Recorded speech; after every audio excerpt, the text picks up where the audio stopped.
de Judas. Prosternez-nous t'adorons Jésus-Christ, roi de gloire, Reçois ma louange, Jésus-Christ.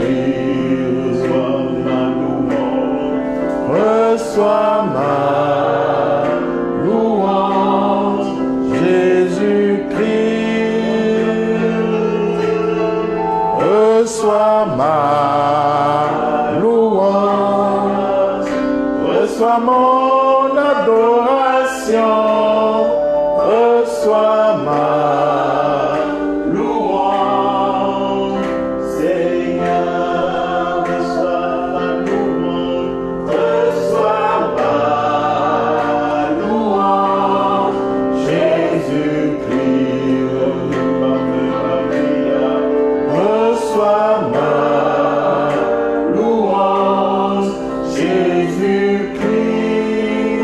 Seigneur, reçois ma louange, reçois mon adoration, reçois ma louange, Seigneur.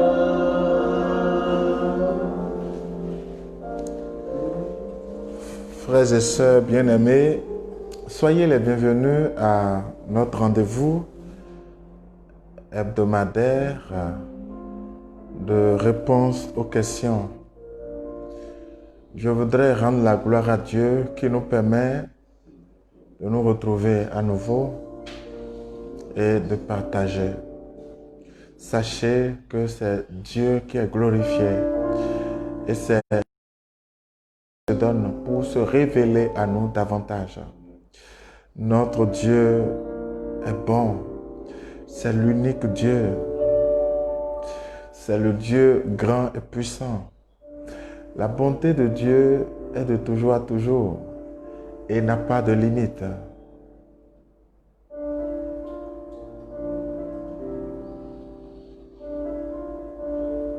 Je veux dire merci au Seigneur de vivre, lui rendre la gloire, élever son nom, glorifier le nom de Dieu, célébrer son nom, magnifier son nom, exalter son nom. Père très saint, reçois notre adoration et notre louange. Tu es l'unique Dieu, tu vis éternellement, tu es le roi des rois, le Seigneur des seigneurs. Comment ne pas t'adorer? Merci Seigneur.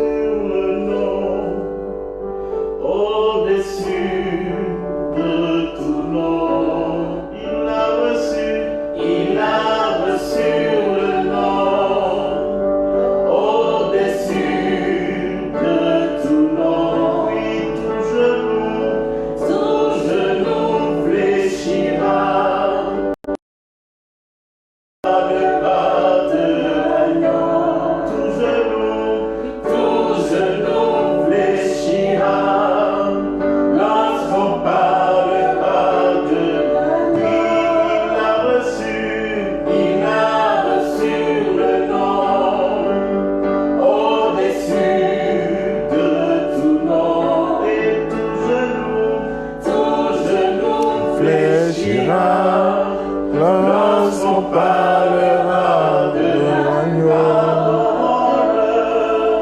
adorons Jésus, élevons son nom,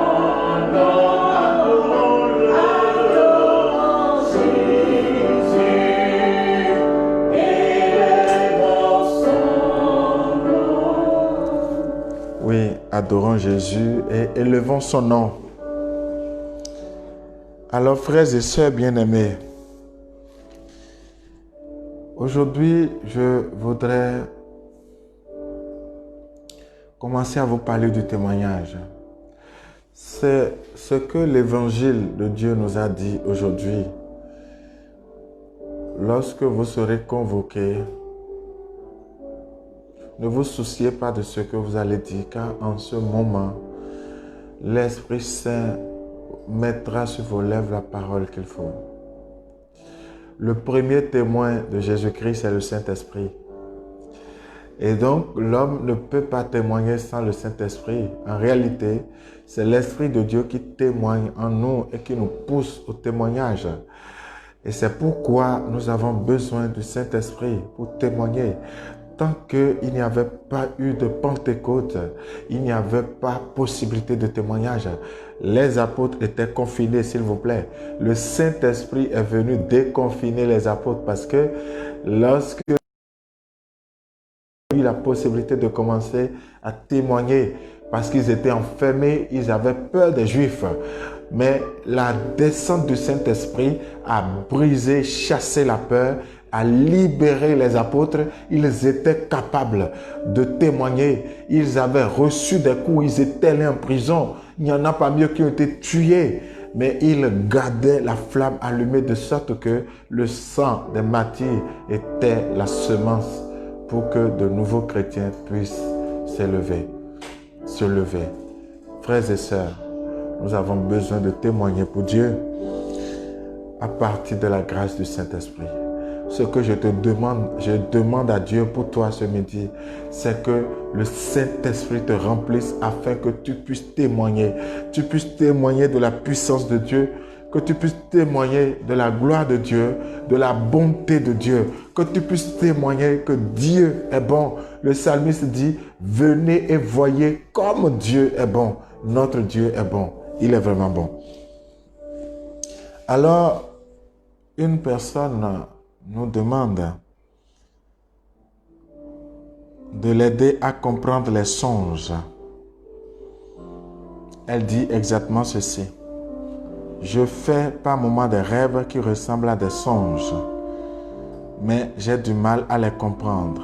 Ma question est la suivante, comment arriver à comprendre les songes? Dans la Bible, Joël chapitre 3, à partir du premier verset, en ces temps, je répandrai sur vous mon esprit. C'est ce que nous chantons, hein? En ces temps, il est là, vraiment là, vraiment là. Il est vraiment là, l'Esprit Saint de Dieu.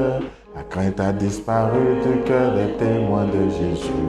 Venez, venez les écouter. Là, il est là. Donc, c'est le deuxième couplet que je voudrais chanter de ce chant. Chez nous, ce temps, je répandrai mon esprit. Vos filles prophétiseront. Tandis que vos garçons sont animés de visions. Vos vieillards de songes vrais. Il est là, il est là, il est là, vraiment là, vraiment là. Il est vraiment là, l'Esprit Saint de Dieu. La crainte a disparu du cœur des témoins de Jésus. Venez, venez les écouter. Donc, en ces temps, je répandrai sur vous mon esprit. Vos vieillards auront des songes. Et donc, les songes sont les manifestations du Saint-Esprit. Et vous vous rappelez que Joseph, le patriarche, interprétait des songes. Ça, c'est dans l'Ancien Testament.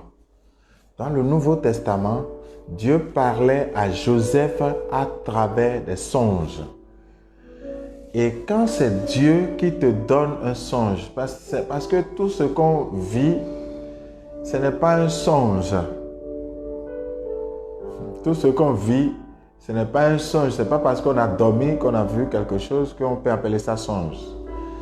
Et lorsqu'on dort et on rêve, ça ne signifie pas que Dieu veut forcément nous dire quelque chose ou c'est non.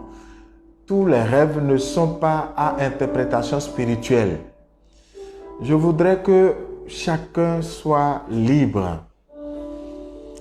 Lorsque vous avez un songe et que c'est vraiment un songe, ça veut dire que Dieu veut vous passer un message. Vous n'avez pas besoin de vous tracasser pour comprendre le message que Dieu vous envoie. Parce que c'est Dieu qui veut vous parler.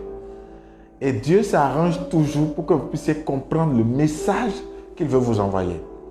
Et donc, si Dieu vous donne un songe que vous ne comprenez pas, il vous inspire comment comprendre le songe, ou dans votre prière, il vous l'explique, ou il vous envoie vers quelqu'un qui le craint, qui le sait, qui soit capable de comprendre le songe. Mais ce qui est mieux de faire, je vous le dis, quand vous avez un songe, entrez en prière et dites à Dieu, Seigneur, j'ai eu tel songe. Est-ce que tu veux me dire quelque chose? Parle, Seigneur, ton serviteur, ta servante, écoute. Si Dieu ne dit rien, oubliez cela et continuez votre vie. Parce que si Dieu veut vous parler, si Dieu veut vous révéler quelque chose, Dieu n'a pas besoin que vous vous tracassiez avant de vous le révéler. Dieu ne va pas se faire supplier pour vous montrer ce qu'il attend de vous ou ce qu'il veut vous dire. Au contraire, Dieu fait en sorte que vous compreniez. Le problème que nous avons, plutôt, c'est notre hypersensibilité au rêve. Maintenant, nous donnons sens à tout ce que nous voyons quand nous dormons. Quand quelqu'un dort et se réveille, il dit « Ah, j'avais rêvé, j'ai vu ceci. » Et ça y est, on commence à paniquer, on commence à être troublé, on veut comprendre et on veut surtout une interprétation qui dit « Ah, c'est une attaque, c'est un combat spirituel pour que... » Sortons de ces choses-là. Et ce que je veux vous dire derrière ça, faites le compli avant de dormir. C'est-à-dire, beaucoup de personnes dorment en se levant de la télé. Ou parfois, ils dorment devant leur télé sans prier. Ou ils finissent une dispute, ou ils sont en colère et ils dorment. Quand vous dormez dans ces conditions, vous allez avoir des rêves, des choses, et vous allez croire que c'est Dieu, etc. Ce que vous devez faire, avant de dormir chaque soir, faites 5 minutes de présence à Dieu. Et après, dites, entre tes mains, Seigneur, je remets mon esprit. Et couchez-vous et dormez. À partir de ce moment-là, quand vous dormez dans la présence de Dieu, tout ce que vous pouvez vivre dans le sommeil peut être pur. Et si c'est Dieu, Dieu vous dit de quoi il s'agit. Ou si c'est Dieu qui veut vous avertir, parce que Dieu peut vous donner un songe pour vous avertir. On a dit, les rois mages qui étaient venus voir Jésus, ils ont été avertis en songe à retourner voir Hérode. Et ils ont pris par un autre chemin pour partir. Joseph a été averti en songe de partir avec Marie et Jésus pour que Hérode ne vienne pas tuer. Donc, un songe peut être un avertissement. Mais quand Dieu vient t'avertir pour dire, ah, fais attention à ceci, pourquoi nous on doit avoir peur? Puisque c'est Dieu qui vient avertir, ça veut dire qu'il veut te sauver. Pourquoi tu vis la chose maintenant pour dire, ah, j'ai rêvé maintenant, et puis il y a ceci, il y a ça. Ah, vraiment? Non, non. C'est un problème de foi qui se pose. Et le mardi prochain, j'aborderai vraiment quelque chose d'important. Je souhaite que tu sois là, que tu puisses écouter. Faisons attention de ne pas croire que c'est parce que nous prions que Dieu nous protège. Parce que beaucoup se trompent en pensant ça. Beaucoup pensent que c'est parce qu'ils font des neuvaines, ils font des combats spirituels que Dieu les protège. Non, non, non, c'est pas ça. Ce n'est pas ça et on verra ça mardi prochain. Donc, vous devez avoir l'assurance. Je me souviens qu'une sœur, un jour, est allée prier et comme on l'a enseigné, d'échanger avec Dieu. Et quand elle est entrée en prière, Dieu lui demande, mais comment ça va? Il dit, mais ça va. Seigneur, et toi, comment ça va? Dieu dit, ah, moi j'ai passé une bonne nuit. J'ai surtout passé la nuit à protéger les sorciers. Et la sœur était choquée pour dire, comment? Tu vas protéger les sorciers? Pourquoi? Comment tu protèges les sorciers? Ils font mal, ils sont méchants, et toi tu vas encore les protéger? Il faut les laisser mourir. Et Dieu lui dit, les pensées de Dieu ne sont pas celles des hommes. Et donc, Dieu protège même les sorciers. Parce que Dieu ne veut perdre aucun de ses enfants. Donc, ce n'est pas parce qu'on prie que Dieu protège. J'ai raconté une fois, peut-être que ce n'est pas à cette occasion, Charles Valituo, un grand témoin ivoirien, il est mort aujourd'hui, paix à son âme, qui a écrit un magnifique livre, J'ai vu son visage. Mais il était chrétien. Il était chrétien. Et il est rentré dans le monde. Aujourd'hui, pour tromper beaucoup de gens, on leur dit, c'est la spiritualité. On dit, je ne pratique plus une religion, je suis dans la spiritualité. Et on rentre dans les choses et puis on dit non, toi-même, et puis tu as un pouvoir, etc. Et on développe des pouvoirs parapsychologiques et on montre aux gens qu'ils sont forts et qu'on leur cache des choses. Il y en a même qui disent ce que je vous dis là, on vous enseignera pas ça à l'église, etc. Faisons attention. Faisons attention. Dieu se révèle à chacun. À l'église, on va pour adorer Dieu ensemble, pour rencontrer Dieu ensemble. Mais en même temps, Dieu rencontre chacun dans sa vie de prière personnelle. Et donc, il faut faire attention de croire que c'est à l'église que tout va se régler. Joseph n'était pas au temple quand Dieu lui a donné les songes concernant Jésus. Il était chez lui. Et donc, Dieu n'a pas besoin qu'on quitte l'église s'il veut nous révéler quoi que ce soit ou qu'on méprise l'église. Faites attention à ce genre de discours. Et pour vous enlever de l'église, on dit non, il y a des choses que tu ne connais pas, on te cache des choses et tu n'es pas spirituellement fort. Écoutez, il n'y a pas de force spirituelle en dehors de la capacité d'aimer. Si quelqu'un se croit être fort spirituellement, il faut qu'il apprenne à aimer ses ennemis. Et celui qui aime ses ennemis n'a pas besoin de faire des expériences spirituelles parce que il n'y a pas meilleure protection que d'aimer. C'est pourquoi quand vous lisez, vous voyez, les armes du combat spirituel décrites par Saint Paul dans Éphésiens 6, à partir du verset 10, vous verrez que tout ce qu'il décrit là, les armes dont il parle, si vous aimez, ces armes existent déjà. Il parle de vérité comme ceinture. Voilà. Il parle de vérité comme ceinture. Il parle de bouclier de la foi. Il parle de justice. Peut-on vivre dans l'amour sans être dans la vérité? Peut-on vivre dans l'amour sans être dans la justice? Peut-on vivre dans l'amour si on ne croit pas en Dieu, si on ne se reçoit pas de Dieu? En fait, aime et fais ce que il suffit d'aimer.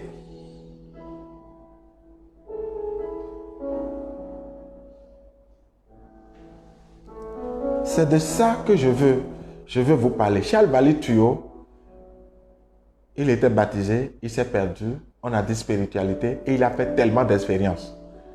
Mais il devait payer des rançons. Il devait payer des rançons. Et il était recteur d'université. Mais ce qu'il allait payer tous les mois était tel qu'on l'a ruiné financièrement. Au point où il n'avait plus d'argent pour payer. Et quand tu ne payes pas, on doit te tuer. Cherchez, j'ai vu son visage de Charles Vallée-Tuyau, vous lirez l'histoire au complet. Et comme il n'avait plus d'argent pour payer, on l'a menacé de mort, on a fixé le jour de sa mort. Et la veille de la date, il était assis à son salon parce qu'il sait qu'on va le tuer. Il a vu qu'on a tué des gens. Et il s'est souvenu qu'il était chrétien. Et alors, il s'est rappelé de la prière du Notre Père. Voilà qu'aujourd'hui, plusieurs personnes pensent que cette prière ne vaut rien. Parce qu'ils disent combat spirituel et on n'a plus besoin de dire Notre Père. Mais la force pour faire le combat vient d'où? Ça vient du Père, pas le Fils.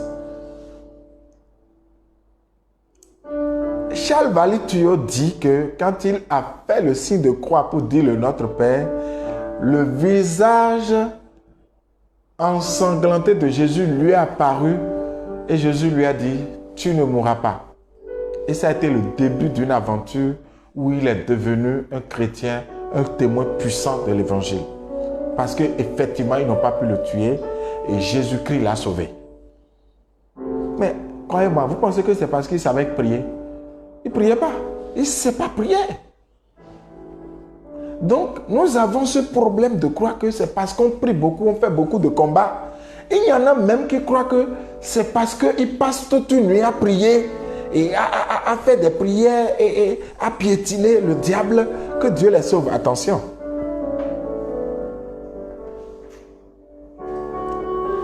Si vous voulez passer la nuit à prier, je vous recommande que ce soit l'adoration. Mais si vous passez toute une nuit pour chasser Satan, j'ai un problème avec vous. Votre foi me pose un problème parce qu'on n'a pas besoin de tant de temps pour chasser Satan. On a besoin de tant de temps pour rester avec Dieu.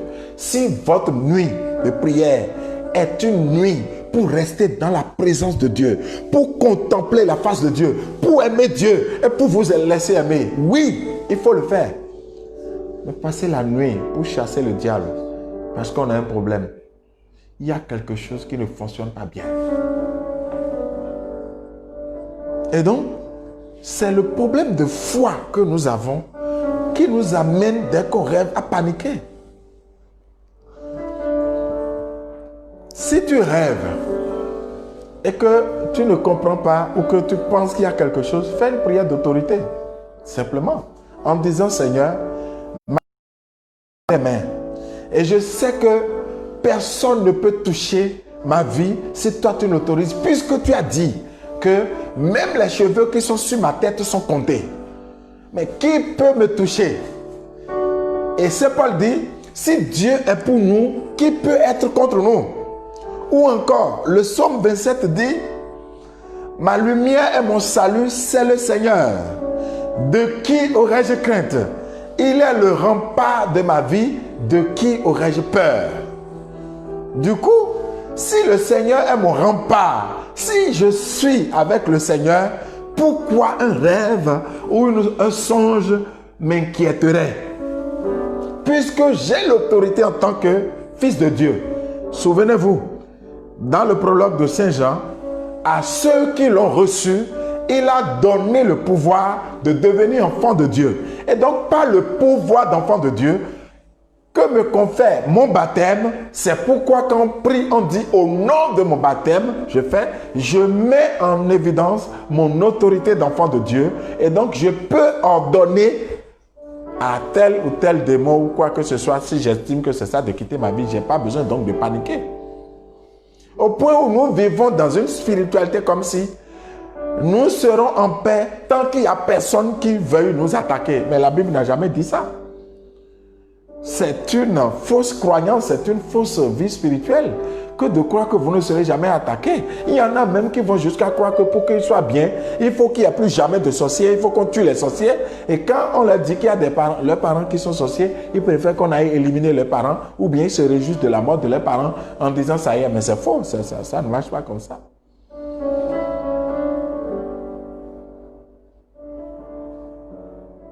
Moi, j'ai dit à un frère, il y a ces jours-ci, mais je lui ai dit, mais frère, tu penses que les gens ont trouvé qu'il y a une menace de mort. Est-ce qu'il y a un jour où il n'y a pas de menace de mort sur ta vie? Tu es sûr? Tous les jours, il y a une menace de mort. Quand je sors de chez moi, je prends un risque. Tout ce que nous faisons, c'est les risques que nous prenons. Mais c'est Dieu qui décide au final. C'est pourquoi on ne meurt pas tous les jours. C'est-à-dire que nous vivons, et quand il plaît à Dieu, on meurt. Ou parfois, quand nous-mêmes nous sommes imprudents, nous pouvons mourir. Parfois, quand nous ne faisons pas ce qu'il faut, nous pouvons mourir. Parfois, quand nous manquons de foi, nous pouvons prendre des risques qui vont nous tuer, etc., etc. Mais ce n'est pas parce que il n'y a pas de mal qu'aujourd'hui nous nous sommes réveillés, nous sommes en bonne santé. Non, il y a le mal, mais Dieu n'a pas voulu qu'on soit atteint. Voilà, que 1000 tombent à tes côtés et 10 000 à ta droite, tu ne seras pas atteint. De tes yeux, tu verras la rétribution des méchants. La mer en furie battait des rochers. de ces vagues houleuses. Mais le petit oiseau dormait paisiblement. Il avait la paix. Il a retrouvé son maître Jésus. C'est la joie et le bonheur. Ça, c'est le psaume 91. 90, 91. Et donc, tu as besoin d'avoir une assurance en Dieu pour ne pas trembler sous l'effet des rêves. Non, c'est trop petit pour te faire trembler. Si tu fais des cauchemars, fais des prières d'autorité. Invoque le sang de Jésus. Plonge-toi dans le sang de Jésus. Et je t'ai dit, avant de dormir, prends le temps de dormir dans la présence de Dieu. Recueillement 5 minutes. Ne fais pas en sorte de revenir après une journée de travail fatigué. Tu manges, tu regardes la télé, tu dors. Il y a quelque chose qui te préoccupe, tu es anxieux de ça. Il y a une dispute avec le mari ou la femme. Il y a un problème avec les enfants. Il y a un problème en famille. On n'a pas libéré son cœur de ça et on dort. On peut faire des cauchemars, on peut faire des rêves et on va penser que non, il y a un problème. J'espère avoir satisfait la préoccupation de cette personne-là.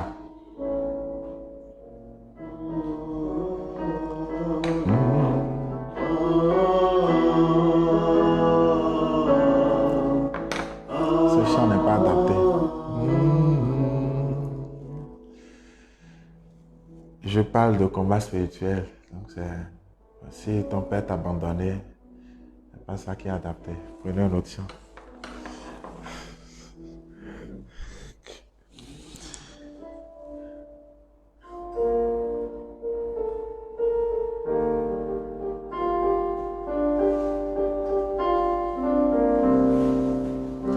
On va prendre par exemple ma lumière et mon salut, c'est le Seigneur. Il est le rempart de ma vie. Le vent qui tremblerait et qui pourrais-je craindre? Ici-bas, ma lumière et mon salut, c'est le Seigneur. Il est le rempart de ma vie. Le vent qui tremblerait et qui pourrais-je craindre? Ici-bas, comme un berger qui conduit son troupeau, le Seigneur veille sur nous. Il est notre secours, ma lumière, et mon salut, c'est le Seigneur. Il est le rempart de ma vie. Oh, devant qui tremblerait et qui pourrais-je craindre ici-bas? Écoute-moi, ô Seigneur, je t'appelle. Prends pitié et réponds-moi. Ne t'éloigne pas de ma lumière. Et mon salut, c'est le Seigneur. Il est le rempart de ma vie. Oh, devant qui tremblerait, qui pourrais-je ici-bas. Frères et sœurs, n'ayez pas peur et ne tremblez pas. Dieu est avec nous. Quel est le sens profond de la nécromancie? Quels en sont les avantages et les inconvénients? En fait, tout ce qui est mancie, c'est la divination. Tout ce qu'on appelle mancie, c'est la divination. Et la nécromancie, c'est la divination par les morts. C'est le fait de faire des consultations en invoquant l'esprit des morts. Et déjà, je voudrais vous dire que 1 Samuel chapitre 15, verset 22. Disons à partir du verset 22. Samuel dit: Yahvé se plaît-il aux holocaustes et aux sacrifices comme à l'obéissance à la parole de Dieu? Oui, l'obéissance vaut mieux que le sacrifice. la docilité plus que la graisse des béliers. Car, et c'est le verset 23, c'est une rébellion, le péché de divination. Le méfait des téraphim, c'est de la présomption. Parce que tu as rejeté la parole de Yahvé, il t'a rejeté, tu n'es plus roi. Donc, 1 Samuel 15, 23 dit clairement que la divination est un péché et c'est une rébellion. En fait, de quoi il s'agit? Je me souviens quand ma maman est décédée, était morte, ça fait 23 ans maintenant. Je n'avais pas encore rencontré Jésus. Je peux dire que c'est juste après ça que j'ai rencontré Jésus. On a été dans un endroit où on a dit qu'on a appelé son esprit pour lui demander qu'est-ce qu'il a tué, etc. et qu'est-ce qu'il fallait faire. Et on a entendu une voix bizarre. En tout cas, j'étais avec mes soeurs, ma soeur et des membres de la famille. On a entendu une voix bizarre et je demandais, mais notre maman ne parle pas comme ça. On dit non, non, non, c'est parce qu'elle est morte maintenant. Et donc, on consulte les morts. Ce truc existe chez nous. Et c'est ça qui fait le jotor. On consulte le fa, on dit qu'on consulte les ancêtres. Quand il y a naissance, quand il y a mort, on fait de la nécromancie, on utilise le fa et on fait tout ça. On me demande quel avantage et quel inconvénient. Écoutez, moi je suis chrétien et je vous dis que cette pratique est mauvaise, c'est une divination. Ça veut dire que pour la foi chrétienne, il n'y a aucun avantage. Il n'y a que des inconvénients. Le premier problème que vous avez, c'est que vous ne croyez pas en Dieu. Sinon, pourquoi interroger les morts pour connaître l'avenir, pour connaître le présent, pour connaître ce que vous ne savez pas, pour savoir ceci ou ça? Pourquoi avez-vous besoin de consulter? Je peux vous dire que Dieu parle. Avant de venir faire ce direct, j'étais quelque part où une personne a fait une crise. J'étais dans les environs et la personne a perdu connaissance. Et comme les gens ont tenté les soins, premiers soins, ça ne marchait pas. Je ne sais pas qu'est-ce qu'ils ont fait. On est venu me dire, il faut que tu amènes ta voiture. Donc je suis venu de l'hôpital direct pour répondre aux questions. Mais en chemin, j'ai commencé à dire à Dieu, mais qu'est-ce que cette personne-là a? Et j'ai entendu hypoglycémie. Et j'ai dit peut-être que c'est une crise d'hypoglycémie. Trouvons du sucre en chemin et donnons. On a mis un sucre dans la bouche de cette personne-là. Et quand on l'appelle maintenant, elle commence à répondre. Vous voyez, alors qu'on pinçait, on faisait tout, elle ne réagissait pas. Ce que je veux vous dire, frères et sœurs, pourquoi tu as besoin d'aller consulter? Est-ce qu'on devait aller consulter les morts pour savoir qu'est-ce que la personne là avait?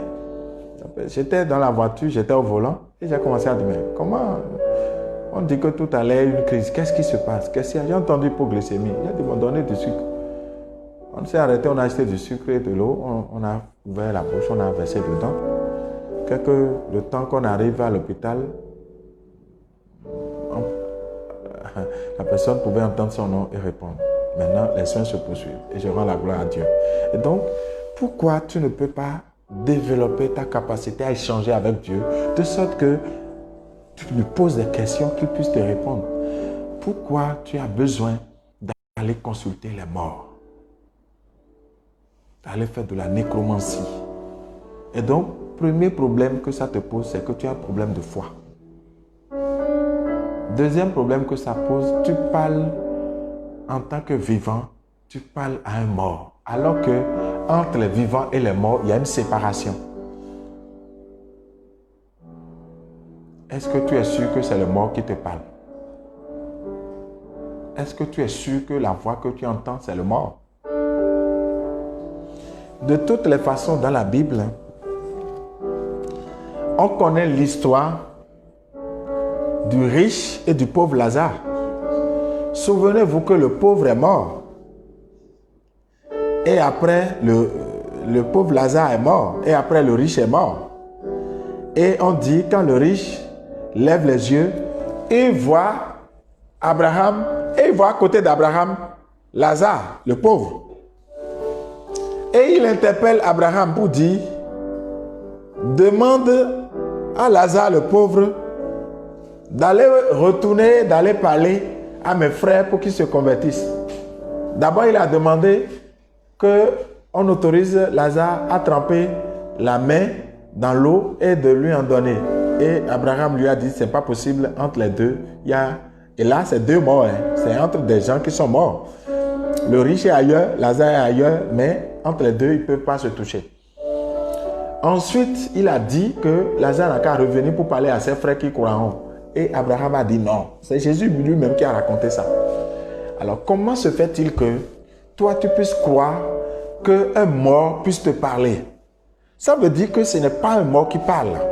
Le mort ne peut pas te parler. C'est vrai qu'il y a des âmes du purgatoire à qui Dieu peut donner des permissions pour aller régler des problèmes. Là, ce n'est plus le vivant qui décide d'aller parler à des morts, mais c'est Dieu qui autorise des âmes saintes du purgatoire à intervenir dans tel cas pour régler tel problème, ou solliciter des suffrages en vue de son repos. En dehors de ça, tout homme qui pense qu'il parle à un mort, le mort ne peut pas l'entendre, il parle à un démon. C'est ça l'inconvénient le plus grave. Du coup, tu peux être manipulé, étant donné que le démon n'est plus capable de bien, il finira par te manipuler et par t'écarter de Dieu ou par te nuire. Donc, abandonne non seulement tout ce qui est mancie, la géomancie, la nécromancie, la chiromancie, il faut abandonner tout ça. Et la géomancie, c'est le phare, on appelle ça le phare chez nous. Et tout ce qui est mancie, il faut laisser et il faut croire en Dieu et t'abandonner à Dieu.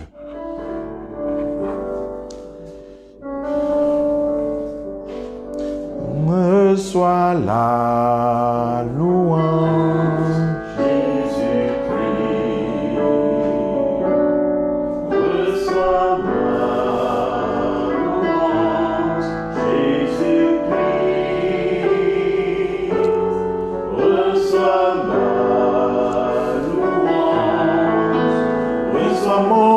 Adoration, reçois ma louange, Seigneur. Oui, Seigneur, reçois la louange. Alors, suite au scandale de vidéos d'élèves et d'étudiants à caractère pornographique que nous avons vu circuler sur Internet, il serait bon que parents et éducateurs se posent de vraies questions. Au lieu de punir les enfants, ne serait-il pas mieux de les inculper, de leur inculquer des valeurs depuis le bas âge? C'est les deux. Inculquer les valeurs passe parfois par la correction. Si vous lisez Hébreux 12, vous lirez clairement que Dieu châtie tout fils qu'il accueille. Et donc châtier un enfant par amour, ce n'est pas ne pas lui inculquer des valeurs. Justement, on châtie un enfant pour lui inculquer les valeurs. Mais les vrais problèmes sont ailleurs. Comment est-ce que nous inculquons les valeurs? Est-ce que nous-mêmes, parents, nous incarnons les valeurs que nous voulons inculquer aux enfants? Parce que ce que nous faisons parle plus fort que ce que nous disons. Comment voulez-vous que les enfants ne soient pas dans cet état si les parents eux-mêmes mentent tous les jours, trompent tous les jours, volent tous les jours au vu au su des enfants? Moi, je dis souvent, l'enfant que toi-même tu as accouché devant toi,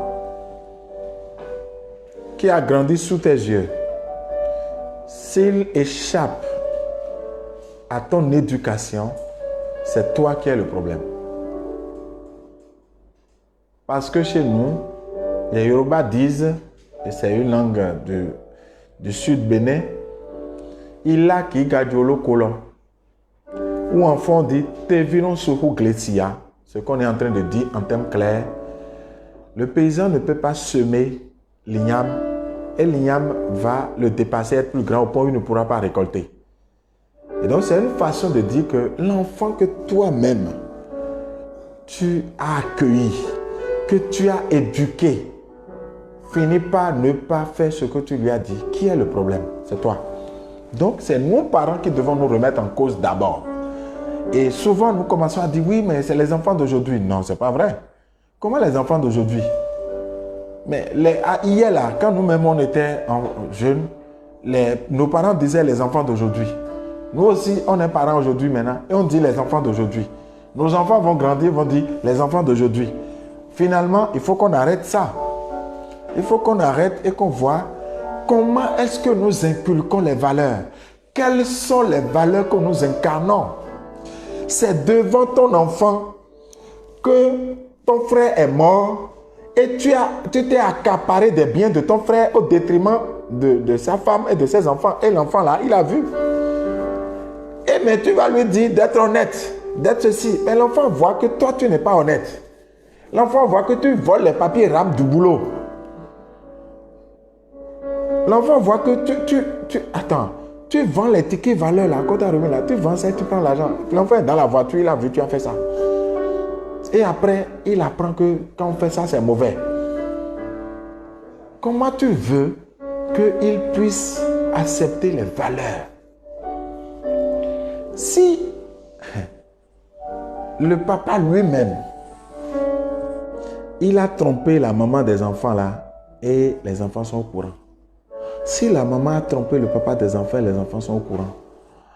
Si les parents eux-mêmes regardent des films porno en disant que c'est pour les adultes, pensant que les enfants dorment et les enfants savent qu'ils regardent les films et eux-mêmes se disent, si les parents regardent en cachette, ça veut dire que c'est bon. Ils vont chercher aussi en cachette pour regarder. Il y a tellement de choses. Il y a la promiscuité. Vous avez des enfants, garçons et filles, et vous les faites dormir ensemble dans la même chambre. Il y a trop de choses. Vous-même, les mamans, vous êtes abonnés au feuilleton. Et dans les feuilletons, on s'embrasse, on fait des choses. Et vous ne discutez pas avec les enfants. Vous ne regardez pas l'état d'esprit. Et ils regardent tout ça. Et après, vous êtes surpris de ce qu'ils produisent. Et dans quelles conditions vous avez construit ces enfants? Voilà autant de paramètres qui influencent les enfants. Savez-vous par exemple que il est possible pour un enfant conçu après un avortement qu'il développe des caractères comme ça, qu'on appelle des caractères de mort. En fait, caractère de mort parce que l'enfant abandonne sa vocation et vit quelque chose qui n'est pas du tout prévu. Il se met à se droguer, il n'y a aucune histoire de drogue dans sa famille. Il a une vie sexuelle désordonnée et tout le monde se pose des questions. Est-ce que ce n'est pas la conséquence de la dépression causée par le fait qu'on a tué sa grande soeur ou son grand frère qui devait venir avant lui? Et le ventre dans lequel le grand frère est resté, il est mort, c'est dans le même ventre que lui-même est venu rester. Du coup, il déprime, etc. Oui, il faut inculquer les valeurs, mais il faut parfois inculquer les valeurs de façon rigoureuse. Il y a beaucoup de parents de nos jours qui pensent que aimer les enfants, c'est de ne rien leur refuser. C'est de tout accepter. Et selon eux, c'est de cette façon qu'ils montrent à un enfant qu'ils l'aiment. C'est une erreur. C'est une erreur. Et l'enfant a un goût déformé de l'amour. Dieu va reprocher à son peuple pourquoi n'accepte pas des reproches. Et on fabrique des enfants qui n'acceptent pas des reproches, alors que sans reproche, comment quelqu'un peut s'améliorer? Comment quelqu'un peut s'améliorer? Un enfant qui n'accepte pas de reproches, comment? Quand il va grandir, qu'est-ce que ça va devenir? Dans son milieu de travail ou dans son foyer ou dans la communauté, le milieu où il va vivre, qu'est-ce qui va se passer? C'est pourquoi inculquer des valeurs de travail, d'honnêteté, de vérité. Voici une autre réalité. On frappe les enfants pour tout. Finalement, l'enfant ne distingue plus quelle faute est grave de quelle faute n'est pas grave. Est-ce que vous savez qu'on ne doit pas frapper un enfant parce qu'il a cassé un verre? On ne peut pas le frapper pour ça. Si l'enfant, par mégarde, fait tomber un verre, casse et vous le tapez, il vole, vous le tapez. Est-ce que le vol peut être mis au même niveau que casser un verre? L'enfant perd l'argent, vous lui commandez et en chemin, il s'amuse et l'argent se perd. Et vous le tapez. Maintenant, il manque de respect à un aîné et vous le tapez. Est-ce que le fait de perdre l'argent et manquer de respect à un aîné sont au même niveau? C'est pourquoi on ne doit frapper les enfants que pour des fautes morales. S'il manque de respect à quelqu'un, vous le reprenez avec autorité parce que c'est une faute morale. S'il ment, vous le reprenez. S'il vole, s'il ne travaille pas, etc. Ça, c'est des fautes morales qui peuvent affecter gravement la vie de l'enfant. Mais pour les autres, qui ne sont pas des fautes morales, on éduque l'enfant, on le forme, on discute avec lui. Quand une mère dit à son enfant, tu aurais pu être une couche qui va passer, excusez-moi le terme, comment voulez-vous qu'un enfant comme ça puisse être normal? J'ai voyagé il y a quelques années, je suis tombé sur une prostituée qui m'a dit, j'ai été violé par tous ceux qui sont hommes chez moi, le papa et les grands frères, mon oncle. Effectivement, c'était une fille très belle. Et j'ai dit, mais comment une fille belle comme toi peut être en train de faire la prostitution?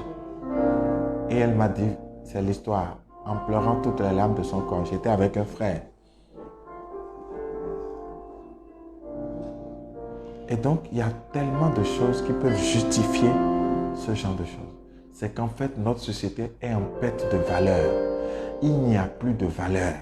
Regardez dans notre pays, les enfants regardent à la télé et voient les adultes. Ils disent quelque chose aujourd'hui. Selon qu'ils ont changé de position, ils disent exactement le contraire de ce qu'ils avaient dit hier. Mais les jeunes voient tout ça. Donc, il n'y a plus de valeur. Si vous incarnez des valeurs, minimum de valeurs, et que vous priez, je ne dis pas que vous aurez des enfants sains, mais vous aurez des enfants qui vont éviter le scandale. Parce que ce qui s'est passé dont on parle, c'est un scandale. Alors, la question comment inculquer des valeurs aux enfants depuis leur naissance, je pense que j'ai abordé tout ça. Et plusieurs jeunes filles se suicident de plus en plus, oui. Comment montrer aux enfants que ce n'est pas la solution? Un enfant se suicide quand il ne se sent plus aimé. C'est tout. Montrez de l'amour à vos enfants. Montrez aux enfants que vous les aimez, non pas parce que ils vont devenir grands, quelqu'un, et vous allez en bénéficier, mais vous les aimez gratuitement.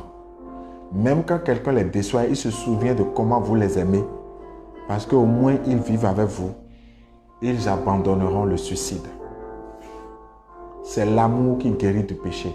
C'est en aimant qu'on aide le pécheur à se convertir.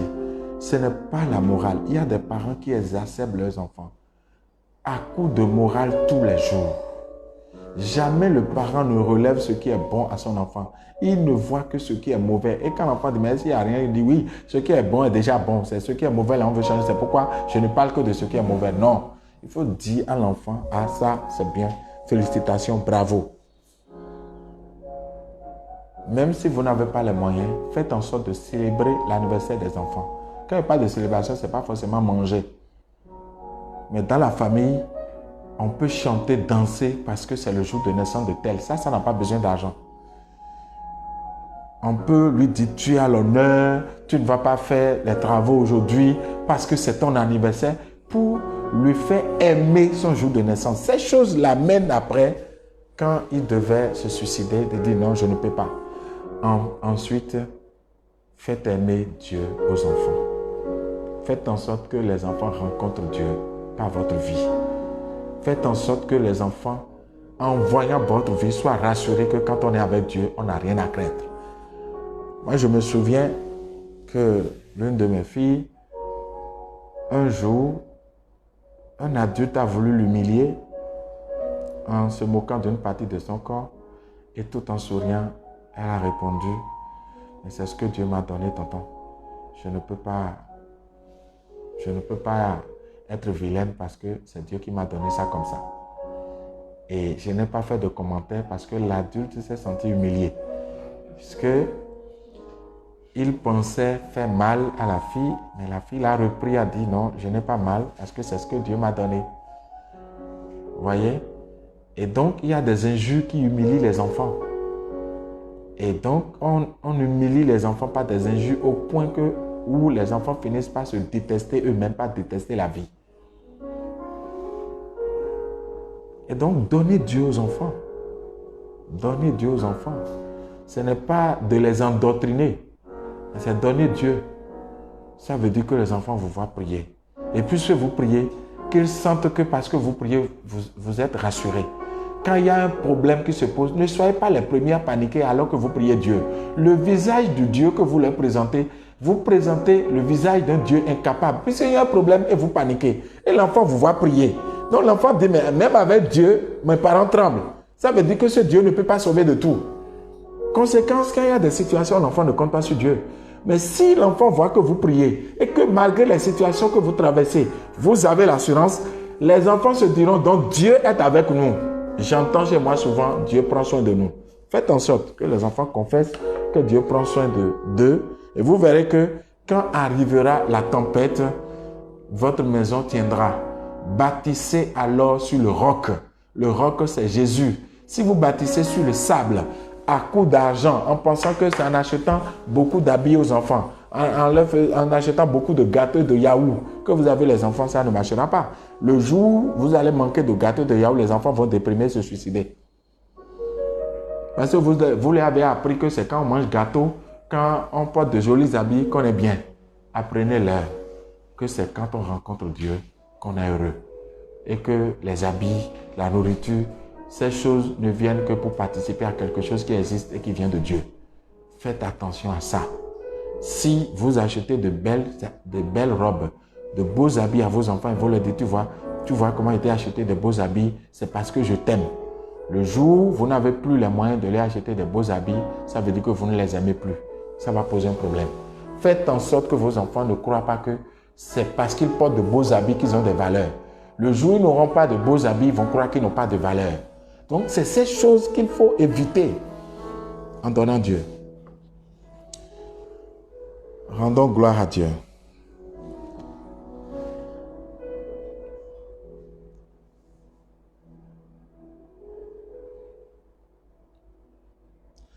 Quand il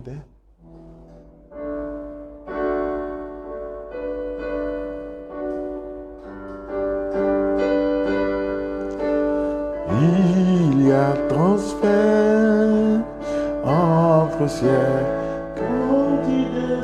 Quand il descend, l'atmosphère change.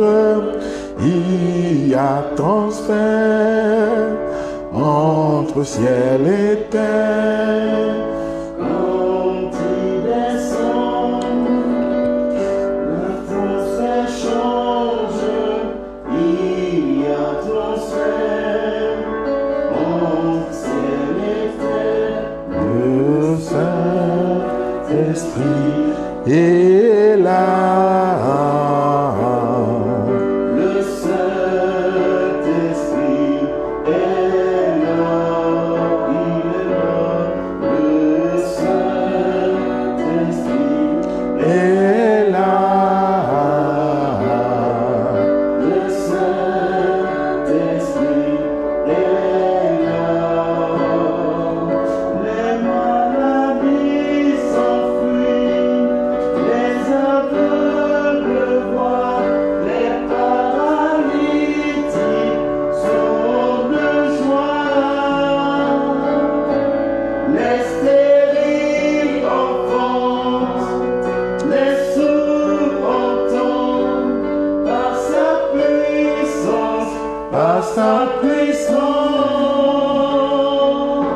Frères et sœurs,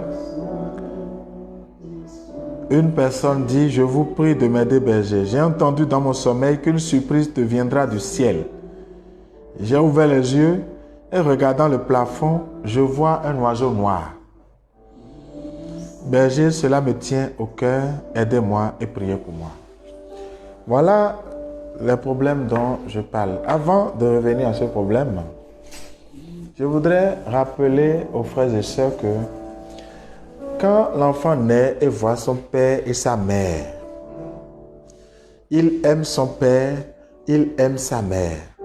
Les disputes entre parents, les séparations entre parents veulent imposer aux enfants de choisir entre le père et la mère. Mais l'enfant veut aimer les deux. Parfois, les parents veulent manipuler les enfants pour que ce soit eux que les enfants aiment. Tout ça contribue à détruire quelque chose de substantiel chez les enfants parce que les parents qu'il a pris pour modèle et le cocon dans lequel il se sent à l'aise, quand le cocon se déchire, il ne comprend plus. Il ne voit plus rien. Il se dit, mais qu'est-ce qui se passe? Et ça peut amener un enfant à ne plus désirer la vie. Alors, revenons à la question de l'oiseau noir. Je vous parle de question de foi. Quand, dans mon sommeil, j'entends une surprise vient du ciel et j'ouvre les yeux et je vois l'oiseau noir. Pourquoi je veux croire que cet oiseau noir est là pour mon malheur? Pourquoi? Pourquoi? Pourquoi je peux croire que tout ce qui arrive là, c'est le diable? Ça doit être diabolique, ça doit être de la sorcellerie. Pourquoi? Parce que j'ai entendu une surprise te vient du ciel. Mais je sais que le ciel, c'est le siège de Dieu. Alors, la voix que j'ai entendue est-elle de Dieu? D'où ça vient? Pourquoi je crois que cette voix-là, d'office, ne peut être que la voix du diable? J'ai un premier problème à ce niveau. Donc, écoutez, frères ou sœurs, vous qui avez posé la question, je veux vous demander pourquoi vous croyez plus au diable que vous ne croyez qu'en Dieu? Pourquoi vous avez plus tendance à attribuer les événements de votre vie à l'œuvre du diable plutôt que de croire que ça peut venir de Dieu? Ensuite, supposons que c'est vraiment un oiseau noir diabolique. Pourquoi vous, par votre foi, vous ne pouvez pas dire, mais est-ce qu'on se connaît, cher ami? Si on ne se connaît pas, qu'est-ce que tu fais sur mon plafond? Au nom de Jésus, je t'ordonne, il faut quitter là. C'est terminé, vous avez fini de prier. Ça ne dure même pas 30 secondes. Si l'oiseau se trompe d'endroit, qu'il soit oiseau, quoi que ce soit, et que vous êtes sûr que ce n'est pas un oiseau anodin, parlez à l'oiseau au nom de Jésus.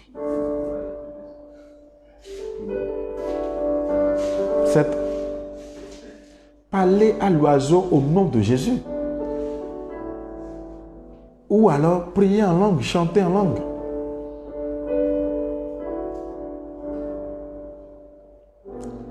Le fait que vous ayez peur fait en sorte que si vraiment vous êtes attaqué, vous allez être atteint.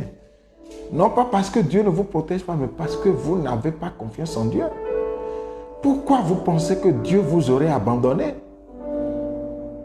Pourquoi? Je vous ai raconté l'histoire du loup qui venait dans le village pour embêter les gens. Saint François était là. Le loup est revenu, mais personne n'a fui. Les gens voulaient fuir. Il a dit non, attendez. Et il a dit au loup, frère, tu ne peux pas venir parce que quand tu viens, tu fais peur aux gens. Retourne et va là dans la brousse et le loup est reparti. Ah, vous allez me dire, oh oui, c'est Saint François, lui il est trop fort. Non, en tant que chrétien, c'est pas vrai. Jésus a dit, si vous avez la foi, gros comme une graine de montagne, vous direz à cette montagne, déplace-toi et jette-toi dans la mer. Donc quand vous voyez quelque chose chez vous et que vous ne comprenez pas, vous lui parlez d'autorité au nom de Jésus. Il faut quitter, c'est terminé, vous avez fini. Je me souviens qu'un jour, je m'étais réveillé avec une forte douleur dans la hanche qui ne peut pas s'expliquer, au point où je ne pouvais plus tenir sur mes pieds, alors que pour prêcher, il faut que je sois debout. J'ai compris que ça n'avait rien de médical, c'était bizarre. J'ai dit, écoute douleur, je ne sais pas d'où tu viens, mais au nom de Jésus, je t'ordonne de quitter. Et puis, après, je m'étais levé, il n'y avait plus de douleur, c'est terminé. Cette façon de prier, c'est ça qui libère le chrétien. Il faut l'apprendre. Donc, même si un serpent vient chez toi, même si tu vois un oiseau, même si tu vois quelqu'un qui rentre chez toi, que tu ne connais pas, comme j'en entends ces temps-ci, des gens qui apparaissent dans votre chambre alors que tout est fermé et vous ne les connaissez pas. Vous leur ordonnez. Quand tu vois ça, ne dis pas, hey, criez les quartiers. Non. Tu regardes, tu baisses la tête au nom de Dieu. Tu écoutes Dieu, tu regardes la personne, tu dis, d'où viens-tu? Est-ce qu'on se connaît? Au nom de Jésus. Si tu es venu en ami, ça y est. Le mardi, j'ai lu la partie de Josué. Josué a vu un homme qui avait une épée nue à la main. Es-tu des nôtres ou es-tu ennemi? Et il lui a dit, je suis Michel, ça y est. Sinon, ce qui suit, c'est au nom de Dieu. Quitte ici. C'est tout.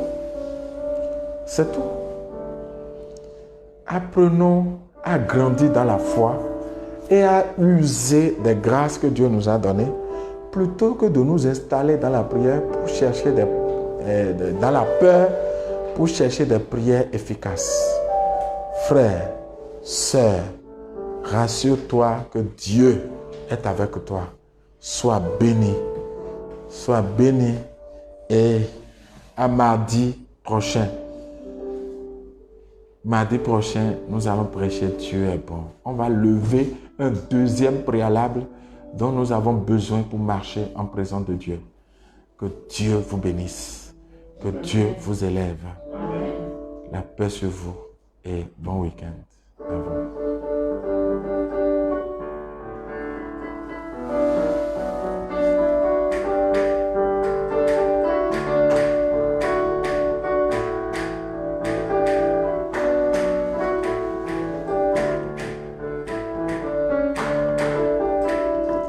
Je voudrais marcher aux côtés de mon Seigneur sur le chemin qui mène à Dieu. Rien ne pourra m'empêcher jusqu'au bout. Je voudrais marcher aux côtés de mon Seigneur qui mène à Dieu, rien ne pourra m'empêcher. J'irai jusqu'au bout, c'est le chemin de la vie. C'est le chemin du Seigneur. Ne voudrais-tu pas y marcher, toi aussi?